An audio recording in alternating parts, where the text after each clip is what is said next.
Muhammadiyah ini kan hidup dalam kancah nasional dan global di tengah berbagai ideologi yang luar biasa, pluralnya ya. Ada multikulturalisme yang di dalamnya ada liberalisme, sekularisme, pluralisme, kemudian ideologi-ideologi keagamaan berbagai varian baik di Islam maupun di agama lain. Kemudian juga muncul ideologi-ideologi yang berwawasan global lainnya, di samping yang lokal ya. Nah, menghadapi berbagai ideologi ini, Muhammadiyah tetap berpijak pada ideologi yang modern, yang reformis dan moderat, di mana kita tidak masuk pada pemikiran-pemikiran yang ekstrim, baik yang cenderung ke kanan maupun ke kiri, tapi kita ideologi tenahan yang menawarkan Islam berkemajuan, Islam yang damai, Islam yang menyatukan, Islam yang memberdayakan, Islam yang membebaskan, tapi juga Islam yang memajukan kehidupan bersama. Itu kerangka berpikir ideologis kita. Dan ideologi berkemajuan itu juga menampilkan gerakan-gerakan amaliyah yang tersistem, yang makin kita harapkan untuk perguruan tinggi, rumah sakit, sekolah, gerakan dakwah di masyarakat yang membawa kemajuan hidup masyarakat luas. Yang kedua, politik Muhammadiyah ini kan memandang politik dalam dua ranah.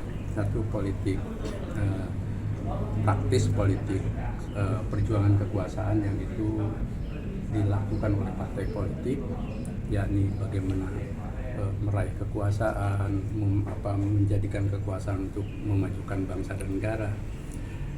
Tapi juga ada ranah politik kebangsaan lewat pembinaan masyarakat, pembinaan kebangsaan. Nah, Muhammadiyah sejak berdirinya memang punya garis kita tidak masuk ke politik praktis, tapi politik kebangsaan, membina masyarakat, mencerdaskan, memajukan, dan membangun kesadaran politik yang konstruktif. Nah, menghadapi pemilu 2024, garisnya tetap kita tidak partisan politik, baik menyangkut capres, cawapres,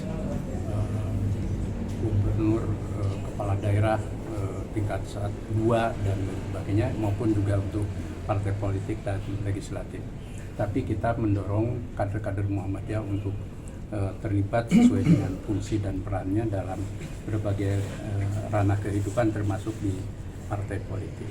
Jadi kita tetap memandang partai politik dan perjuangan politik kekuasaan itu positif, tetapi tentu harus ada nilainya berdasar Pancasila, konstitusi, gitu kan. Terus juga untuk kemajuan cita-cita.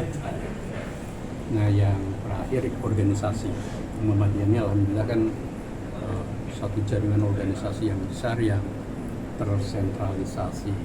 Nah, menghadapi berbagai macam tantangan itu, organisasi harus kita perbaharui, organisasi harus kita transformasikan, dan insya Allah Muhammadiyah akan terus menjadikan organisasi ini alat untuk memajukan umat, memajukan bangsa dan kehidupan semesta.